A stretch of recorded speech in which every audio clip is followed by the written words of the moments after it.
అందరికీ శుభోదయం. మరి ఇవాళ శంకరాచార్య కృత సౌందర్యలహరిలోని 29వ శ్లోకం ఎలా పారాయణం చేయాలో నేర్చుకుందాం. ఓం శ్రీమాత్రే నమః. కిరీటం వైరించం పరిహర పురః కైటబవిదః కఠోరే కోటీరే స్ఖలసి జహి జంబారి మకుటం ప్రణామ్రే శ్వేతేషు ప్రసవముపయాతస్య భవనం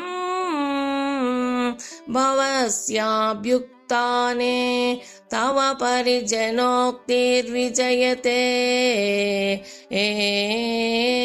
కిరీటం వైరించం పరిహర పురః కైటబవిదః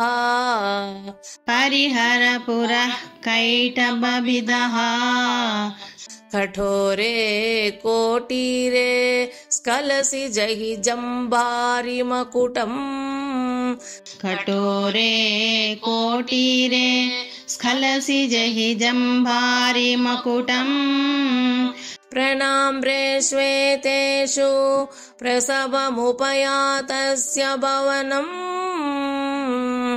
ప్రణామ్రే శ్వేతేషు ప్రసవముపయాతస్య భవనం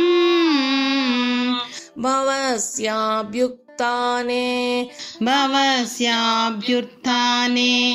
తవ పరిజనోక్తిర్విజయతే.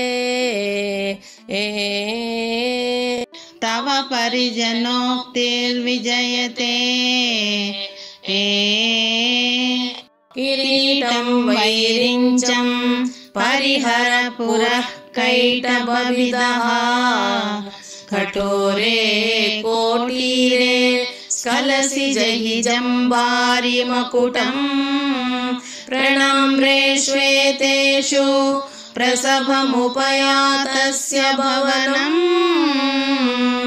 భవస్యాభ్యుత్థానే తవ పరిజనోక్తిర్విజయతే.